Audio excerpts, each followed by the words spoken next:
What's good, guys? LM7 here, back again with another review. This time we're looking at the other MIDI scale set for January of 26. We have the Venator, everyone's favorite prequel series capital ship. The Venator-class Attack Cruiser still has a super long name. They love using that super long name. 18 plus like all the other ones, 75 441, 643 pieces, and comes in at $79.99 in the US and $99.99 in Canada. As usual, we'll talk about price in a little bit.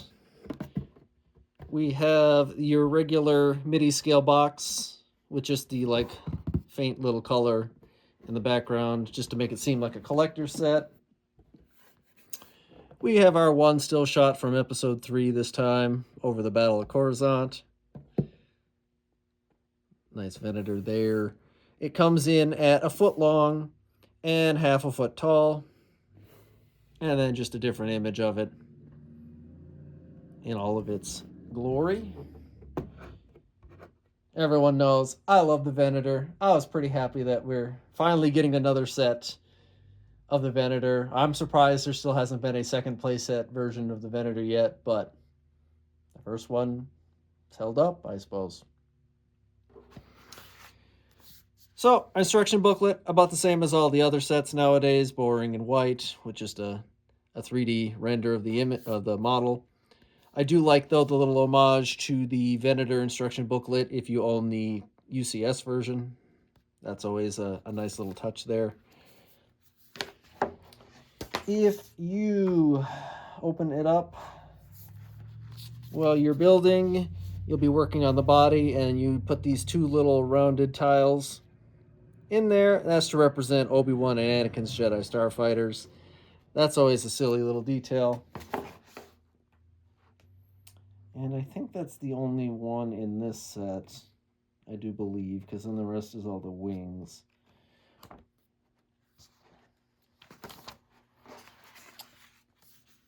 But when you finally finish your model, it comes in at 152 pages. So it is, I'm not going to say that this was a hard set to build, but personally it was longer than I expected. I'm no novice at building, and 650 pieces isn't really that much in the grand scheme of things, but it did take longer than I expected. And now you can watch me build it real quick, and then we will take a look at some of its details. So I'll see you in a sec.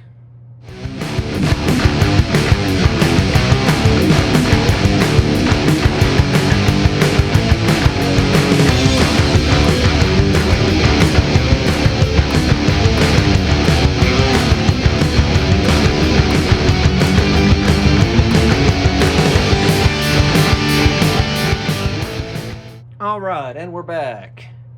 We built the Venator. It was fun. It was different, honestly. Not a huge surprise, but this one, the build was more akin to the Ultimate Collector's version than the Playscale version. But I also built both of those so long ago, it's hard to even really compare them.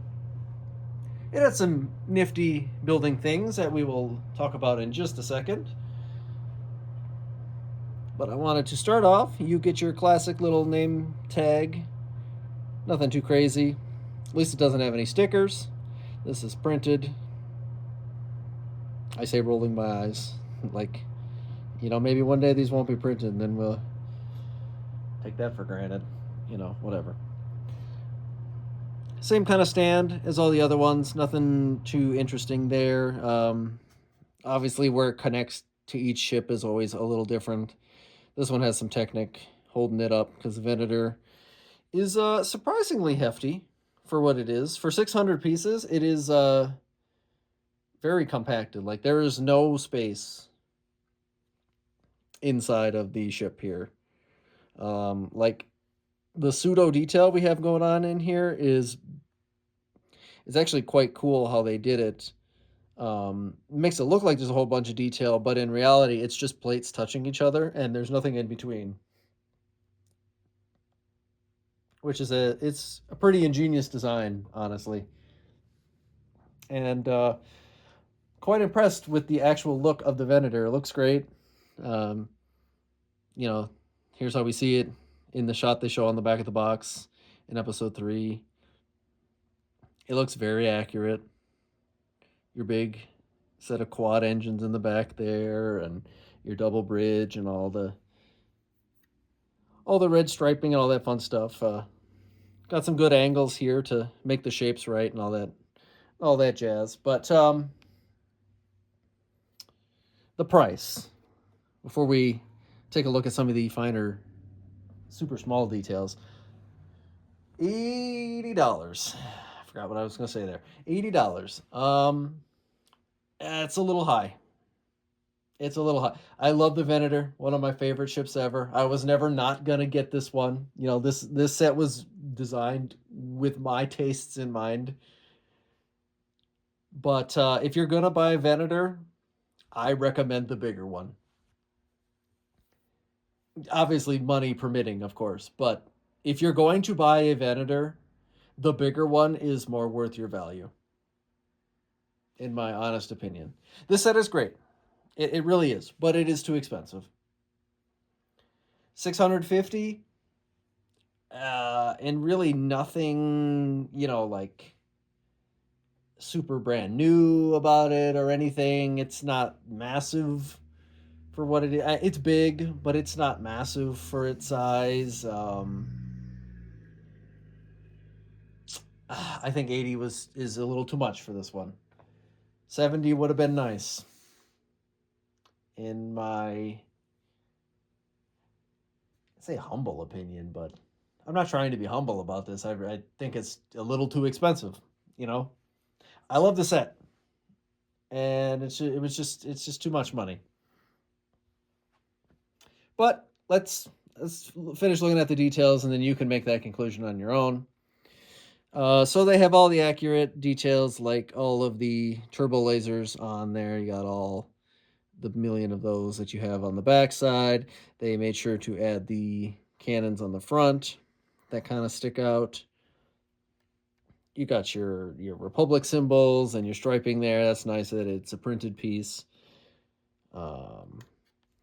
The engine build is actually very intricate and fairly accurate for being so small, and it looks good and everything. And they even managed to get some of the back detail going on there, which is cool. I wasn't expecting these wedge pieces to fit on in there like they do. And the tail fin is a nice shape. They got that right. The top side is thicker than the underside, and the double bridges look good and all that fun stuff. So it's very detailed, and it was a fun build. Don't get me wrong.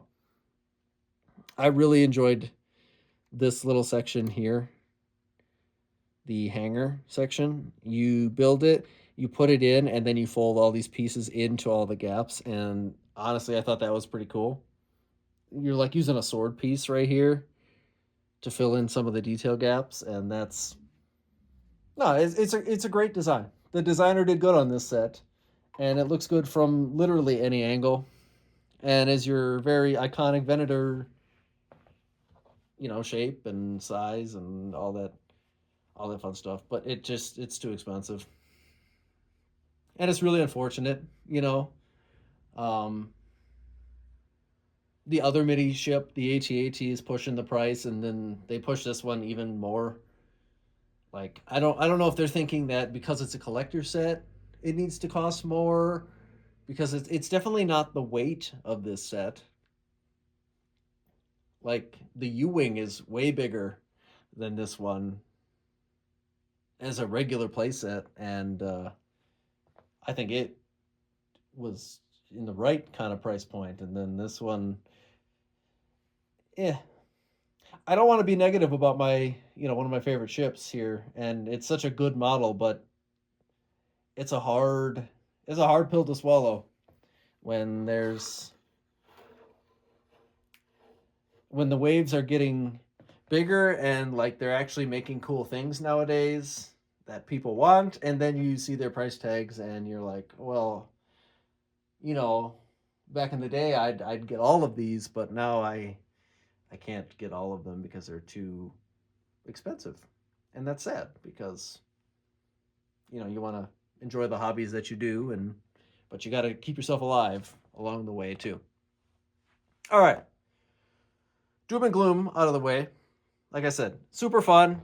I was actually surprised. I don't know why I was surprised, but I was surprised that they put detailing on the underside of the Venator.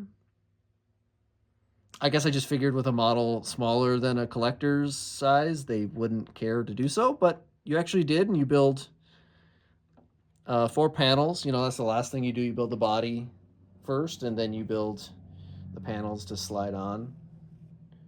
And there's some cool snot techniques in there. Like I said, the hanger is also really cool. And it's just a perfect little example of a great set, and it's just a little too expensive, so that'll probably hurt it, unfortunately, and make prequel sales look worse than they should be, and all that. And then will we ever get more stuff like that? Whatever. You guys know the cycle of that. But it's a really cool set, and they matched it up with another mini ship. I'll move this back so we can see. They also, the year prior, gave us finally our first Acclamator ever. And they're pretty close to the right size. An Acclamator is like, in the movie, I think it's like 752 meters long, and a Venator is 1170 meters. So they're fairly close in size. I should have actually done the math beforehand, but the Acclamator might be a little bigger if we're comparing it to the Venator. If we're saying the Venator is the standard size, then the Acclamator might be a little bit too big, or the Venator's not quite big enough. However you want to throw that out there. But yeah, like I said, it's just a shame that it's a little bit too expensive because this is the dream of like prequel collectors, to have a fleet of Acclamators and Venators, and you make a pretty cool Geonosis mock at MIDI scale. Now that we actually have the vehicles to do so in an accessible way, you don't have to design an Acclamator yourself. But it is what it is. But I did want to point out that they look really good together, and obviously that's how I display them. The Acclamator stand is a little higher than the Venator, but I don't think that's a particular issue or anything. Yeah, they look great together. They match. Someone clearly thought this one through. Oh, we made an Acclamator, now let's make a Venator. We also have the invisible hand. Maybe we'll get another Separatist MIDI scale down the line, and there's a whole bunch of those that they could do that we've never seen before, which would be exciting. So who knows? Maybe we will, maybe we won't. But it's cool to have them both together, and they look good next to each other. It's just the Venator is a little too expensive. I think the Acclamator is fine, but the Venator is a little too much at 80. Just any little knockdown on the price you can find makes it better. And that's pretty much for every Lego set nowadays, truly. If you have points and love the Venator, then use them for that. Maybe you go to your Walmart and it's $6 off, or the random price changes that they do and stuff like that. So good luck with that. I don't think it's the worst deal ever if you buy it at full price. I think you'll enjoy it enough anyway, and it's a cool ship. But if we're being honest, it's a little too much, and that's sad for ships that you like, and everyone has their favorites, and most of the time their favorites are too expensive. Maybe one day. I won't say that about every set, but at the very least, this is a well-made set this time around, and looks great on display, and hopefully you guys can pick it up if you want one. Let me know what you guys think in the comments, and I will see you guys with a couple other reviews I have lying about. With that, see you guys later.